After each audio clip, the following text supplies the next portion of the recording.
So in today's video, I want to talk about how many sets do you need to actually build muscle? What's the minimum effective dose to get results? Because the thing is, a lot of people, the number one excuse is, I don't have time.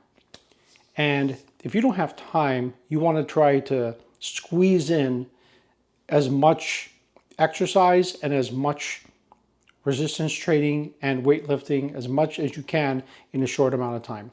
And let's say you only had 45 minutes.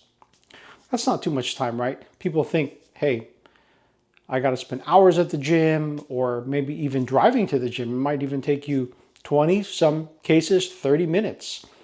So imagine you're going to spend 15 minutes to get ready, maybe 10 minutes. You're going to drive to the gym, could take you 15, 20, sometimes 30 minutes. You get to the gym, you got to warm up. Then the actual working sets might be an hour. Then you got to go back, go to your locker, get all your stuff out. Then you got to drive back home, could be another 15 or 30 minutes. Then you got to go home, change your clothes, go take a shower, have your post-workout meal. Wow, you think about it, from the time that you made the decision to leave your house to the time you got back, took a shower, and it's all over and done with, that could very well be 2.5 hours. And for a lot of people, that's a lot of time. You have to go to work, you have a family, you have other commitments at home. Maybe you still have to work at home even after you get home, and all kinds of other commitments that you have in life that you can't get out of. So could you actually get results by doing a 45-minute workout? And how? Well, let me explain. And yes, you can. And how do you do it? If you want to do a 45-minute workout, obviously you can't do 4 or 5 sets per body part. It's just too much of a time investment. Also, considering the rests in between your sets. If you're resting a minute, 2 minutes, 3 minutes, that starts to accumulate really fast. And so if you want the minimum effective dose, my recommendation is 2 sets. 1 warm-up sets, 2 working sets.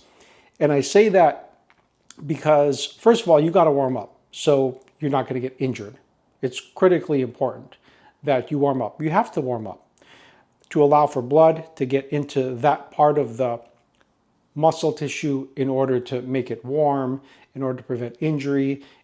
And so you have to warm up. At least 1 warm-up set, about 50% or 40% of your intended target working rate.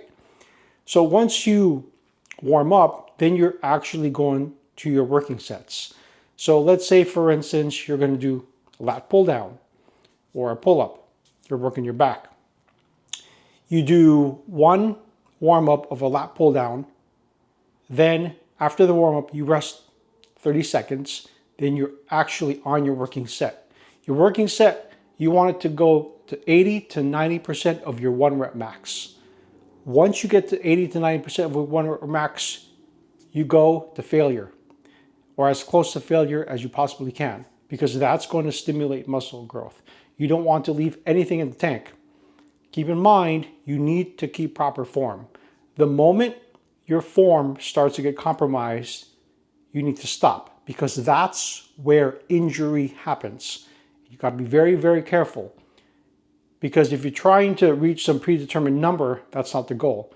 The goal is to trigger the growth mechanism within your body and to stimulate protein synthesis so that when you go back home, your body and your muscles are going to repair itself.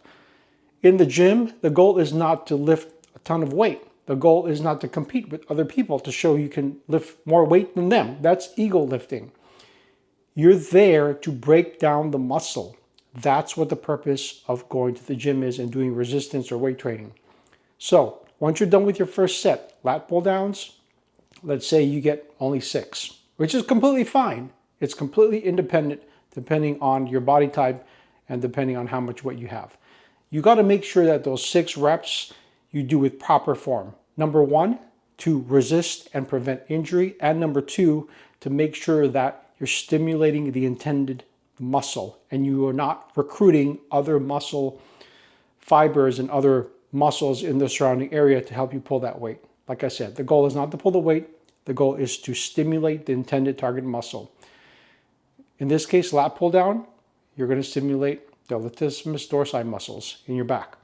So after you do one set, you rest. It's going to be very taxing on your body, so you might have to rest 1 or even probably likely 2 minutes. So you rest for 2 minutes, then you get on your next set. You go for 6 again, proper form, again to prevent injury and to target the intended muscle. You really contract that muscle, then you rest after 2 sets. That workout right there, 2 sets, will really stimulate the muscle, and that's all you really need. The minimum effective dose. You don't need to overtrain. That's not necessary. Then you can move on to another back exercise. Let's say, for instance, upright rows. You can do upright rows also to work your back muscles. So you can do 2 sets for that as well. Same thing. Fast warm up, rest for 30 seconds, 2 working sets. Then once you're done with the back muscles, then you can work on, let's say, your biceps, okay? You can do concentration curls, you can do a barbell curl, and also you can do some hammer curls if you want to work your brachioradialis, and you can also do some forearm curls if you want to work your forearms. So you'll have a lot of time for that as well.